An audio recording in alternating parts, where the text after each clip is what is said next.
Hi there, and thanks so much for joining me in the speaking section of the course.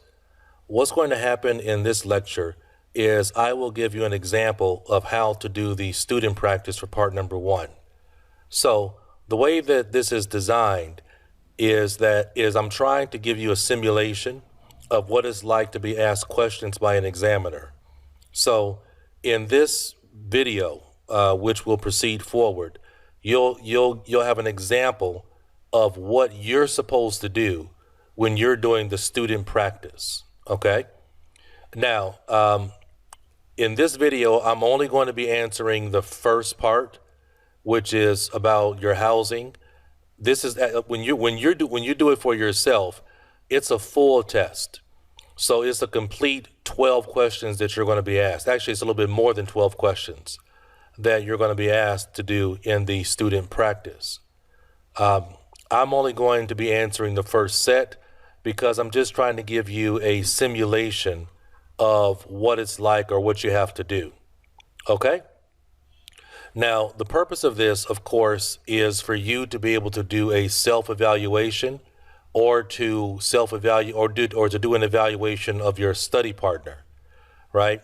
So make sure when you're doing this that you are recording yourself or using speech-to-text software to keep a record of what you said. All right? So after I finish my sample, then you can go ahead and do practice sets A to E. Good luck and have a great time doing it.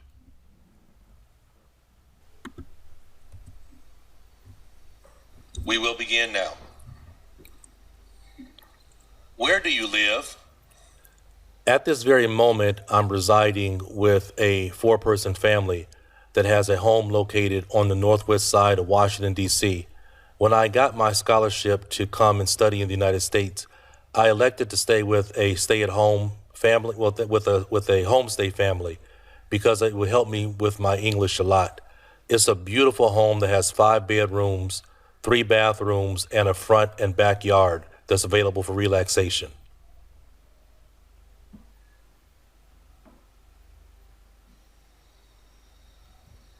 Okay, stop. Next question.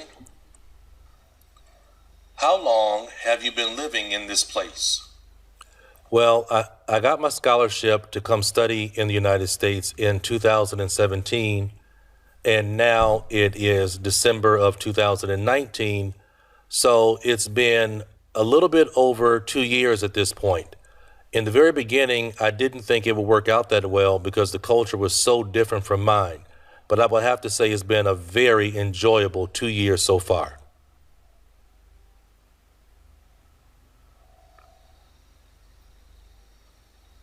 Okay, stop. Next question. What don't you like about the place? Overall, I'd say I'm pleased with 90% of my current living situation. But one thing that really bothers me is that they have pets. This family has 3 dogs, and the dogs have their scent and their toys all over the home. I'm not really a pets kind of person. We don't keep pets a lot in my country, so this part of the home really bothers me a lot. Okay, stop. Next question. What room is your favorite? That's an easy question because I'm in the basement probably 75% of the time. The reason why is because they have a large flat screen TV and they have all of the cable channels that you could desire. When I'm studying English, I normally like to read and have the television on in the background because I don't like absolute silence. So I would definitely say the basement is where I spend most of my time and I find the most enjoyment. Okay, stop. Next question. Describe the place where you currently live. Well, as I said earlier, it's a 5-bedroom home, and what really stands out is this green carpet that they have running throughout the whole house. In addition to that green carpet, they have these burgundy red colored walls. So when you're walking in this home, it's sort of like being in Christmas all year long. There's a large kitchen that has an island for people to be able to have their coffee and tea, and a really long dinner table. It's a really great place. Okay, stop. Next question. Can you see yourself living there in the long run? Absolutely not. My current plans are to matriculate to Colorado to start on my master's program in engineering. So really, I only have about 4 to 5 months left with this family. I'm going to miss them a lot, but my reason for being there was just to attain my bachelor's degree. I'm almost done with that part of my journey, and so I'll be leaving really, really soon.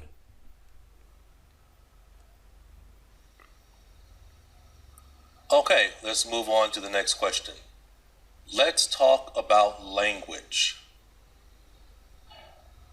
You're going to have 4 questions on the topic of language. Again, please don't look at the screen and listen carefully.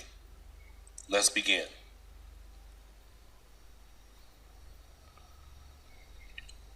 How many languages can you speak? Right now, I can hold a conversation in 3 languages confidently.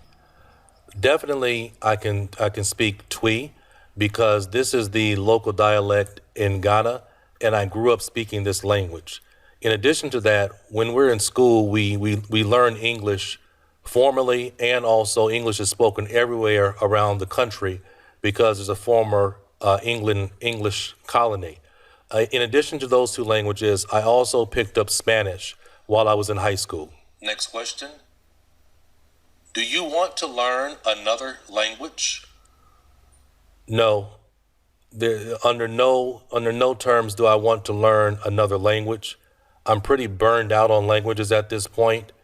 It was really, really difficult for me to be able to master English, even though I took it growing up and we speak it everywhere. We don't speak it in a formal sense, and so I had to learn English formally, and I'm pretty burned out from learning English. So no more languages for me. Stop. Next question. When did you start learning English? My English journey began when I was really around 5 or 6 years old.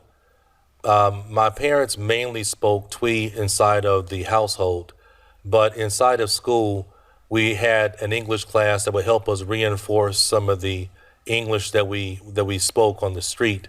So from 5 until now, I've had English off and on throughout my life.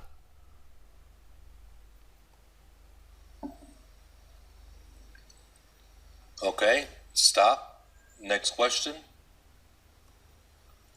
When should children start learning languages? As early as possible, in my opinion. It is never too early to begin to acquire a new language like English, French, Chinese, or even Arabic.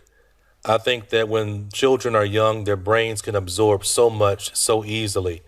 And if parents can get started really, really early on helping them, I think that's absolutely the best idea for a small child. So for me, start at 5. Now let's go ahead and move on to the next set of questions. Let's talk about genes. I'm going to ask you 4 questions about genes. Please don't look at the screen, listen to the question, and then give your answer to the question. Let us begin. Do you like wearing jeans? Blue jeans, black jeans, red jeans, green jeans, they're all my favorite. The reason why is because they're so comfortable to put on. When you have on a pair of blue jeans, you feel like you can just, for that day, you can go in any direction. You can relax, you can put on a suit jacket and make it a little bit more formal. I love the versatility that a pair of jeans gives you.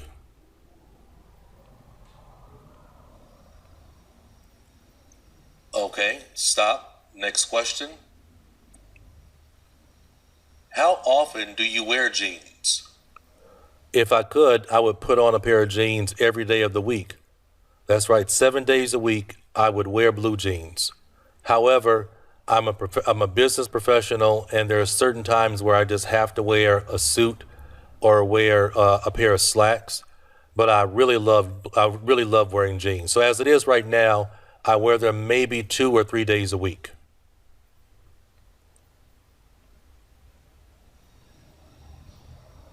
Okay, please stop. Next question. Do you spend a lot on jeans? Are you kidding me?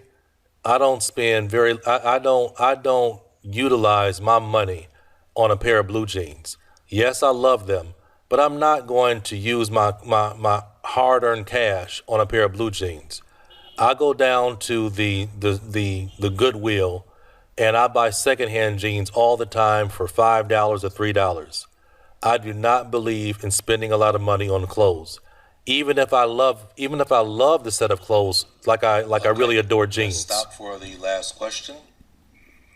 On what occasions do you wear jeans?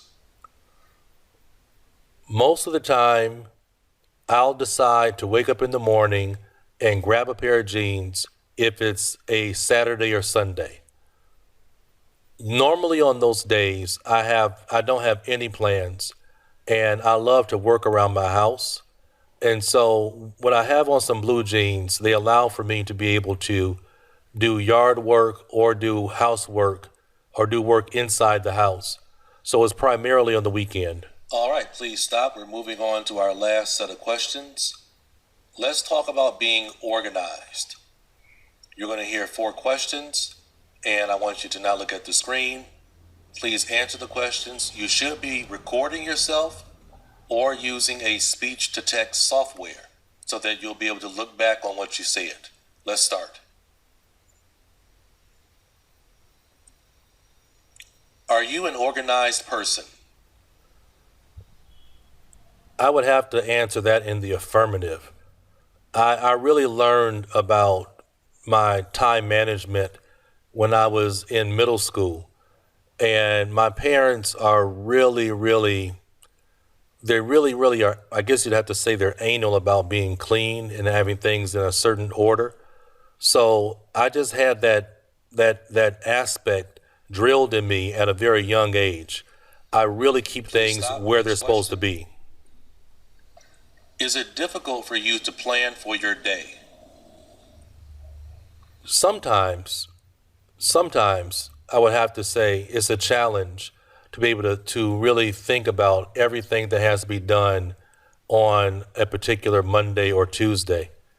The reason why is I sort of reject having to be organized all the time.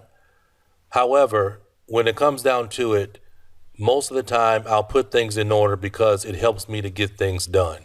But sometimes it is really a challenge. Okay, please stop. Final question. Third question. What is the advantage of being organized? As I just said, getting things done. When you don't have your life in order, really you end up missing out on so much just because you simply forgot, or you just really, it kind of slipped your mind. So the biggest advantage would be getting things done. That's what's really important in life.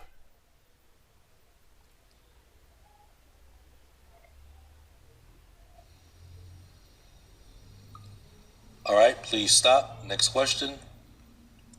Do you prefer to be busy during the day or not? If you mean constantly having something to do from dusk till dawn, no. I under no certain terms do I want my entire life absorbed constantly. I love being able to go somewhere and sit down and have nothing to do. I really reject the idea of having to always have my time occupied in some type of task. Okay, please stop. Thank you very much for participating in this speaking practice test. The purpose of this is so you can do a self-evaluation of what you're doing.